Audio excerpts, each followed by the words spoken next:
more breaking information now coming in. Viewers, UN office in Skardu of Gilgit Baltistan has also now been gutted by protesters. Properties on fire, including the UN sub-office, AKRSP office, Army Public School, STP office and the SP office. So this situation is clearly volatile also in different parts of the world, including India. Wing Commander Sudhakaran also continues to stay with us. Wing Commander Sudhakaran, with Khamenei's killing, how many of Israel's problems have been solved, and do you think this is going to have an impact on the corruption case that Netanyahu is facing? See, all these things politics will keep happening. I can't really comment what will happen to Trump tomorrow or Netanyahu tomorrow, and that is not my concern today. Honestly speaking, that is not my concern. Has Khamenei's killing sorted out Israelis' problem? It is not Khamenei's killing that it has sorted out Israelis' problem. The way they have gone on conducting this business, that is what. Today, Israel and US, in all my understanding, can actually put a puppet regime in Iran. They may publicly say what they want, but internally it will be that if you don't mend your ways, I can take you out. A couple of my previous panelists said that, it was like they were following for years and months. Please understand, in intelligence circle, how does it work? I may have gone to a television studio yesterday, but not necessarily I have to do today, because the entire intelligence network works in a way that it was not that Khamenei was not aware that US and Israel were after his blood trying to take him out. Last time also they tried their level best. But the point that you have to understand is the real-time information processing. Today, if I know at that particular point of time that he is available at that given coordinate, how do I ensure that my observe, orient, decide and act loop is synchronized? Which means from the time that I get the information to the time I press the launch button, till the time that weapon is delivered and it goes and strikes, you have to ensure that the target is in that place. And high precision, high value targets are always targeted with a very high degree of assurance. Look at how they carried out the Osama bin Laden's raid. That is what we need to look at it. If we start whitewashing, saying that they were doing a homework and because of their homework they wrote their exam well, that is not unfortunately how it works on the battlefield. It works very differently, because the intelligence was absolutely clear that at the first given, in fact, let me tell you, Khamenei was supposed to address the Friday Jummah. Generally he does that. This time he didn't do it because he knew that he was being monitored. Yeah. In fact, yesterday when he Netanyahu then, in fact, also nominated his apparent successor. Exactly. So, which means the intelligence input, the way that they work, it is not how we talk in television studios. It works a lot different. He must have been put under safe house, which must have been extremely concretized. But then, unfortunately, these are not rats who can live in burrows. They are heads of states. They need to raise their head. And yesterday, in fact, when Netanyahu and Trump both were giving their statements one after the other, I was still believing that Khamenei is alive and these people are trying to take him out of his burrow by, spreading this information that he is dead. But what has surprised me today is that even before the Iranian regime could declare the death, even before they could take that body and identify who it is, because when there is a rubble which falls on a body, it is very difficult to identify. It is a missile. It is not somebody who's come and stabbed you in the knife. So there is a very high chance that the body could have got splintered. But then before Iran itself could declare it, the kind of intelligence input that Netanyahu and Trump had, and the degree of assurance that they had given while coming on air, that is something that we need to worth watching for. These are things that we need to observe, not whether Netanyahu will gain another 10 pounds because of Khamenei's death, or will he be more happy or less sad or things like that. That is of no consequence for us. We need to understand how that battle was fought, what was the kind of real-time intelligence that was running into its pipelines, how these precision targets were achieved, what kind of weapon systems were used, What is the kind of devastating attack that these weapon systems caused? And what is the kind of countermeasures that we have? You know, it is very easy to say US will never attack us. But please understand, US weapons will find into your adversaries' places and that will attack us.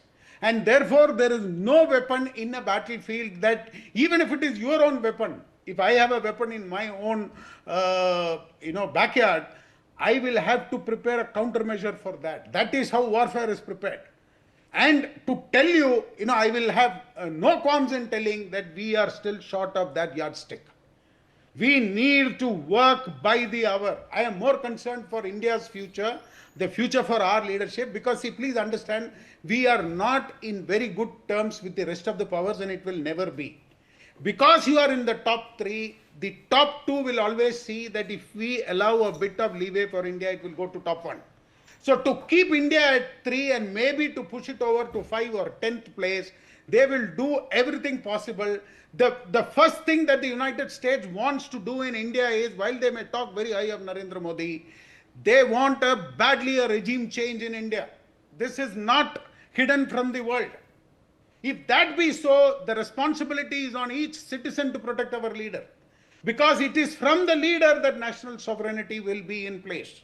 And if you don't have national sovereignty, see, today the entire Iran is not being carpet bombed. They took the head of state, they decaptivated the leadership. That kind of decaptivation is something that we need to take note of.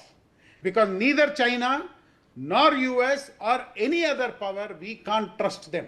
You have always known that there was always a Brutus round the corner in policy corridors. Now, all right, Wing Commander, do stay on with me. Let's give our viewers some more breaking news information now coming in. Viewers, the US Embassy in Islamabad has also given a statement that they are monitoring reports of ongoing demonstrations at the US Consulates General in Karachi and Lahore, as well as calls for additional demonstrations at US Embassy Islamabad and Consulate General Peshawar.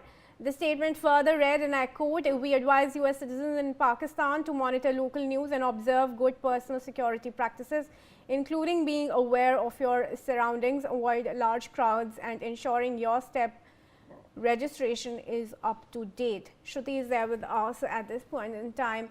Shruti, the US is leaving no stones unturned whatsoever, giving no mercy. The US consulate in Pakistan is attacked and 8 people have been killed in retaliation. How do you make of that situation, and what happened to the friendship between Trump and Sharif? Well, because of that friendship, there will be no consequences for the death of those people. I believe the Pakistanis are putting it out that the US army stationed there, the US Marine stationed there, fired on the people rather than the police or anybody else. But that is all about it. There are not going to be any consequences because those people decided to attack a consulate, which happens to be a sacred land. But as in, whoever's consulate is there, they are allowed to protect it to the maximum. And the fact is that we've known this for a while, that Pakistan faces its own people as enemies due to its association with the US-Israel coupling. And we've seen blood on the streets. We've talked about it when the TLP, Tehrik-e-Labaq Pakistan, was protesting against inclusion of Pakistani army into the security forces that are going to be deployed in Gaza.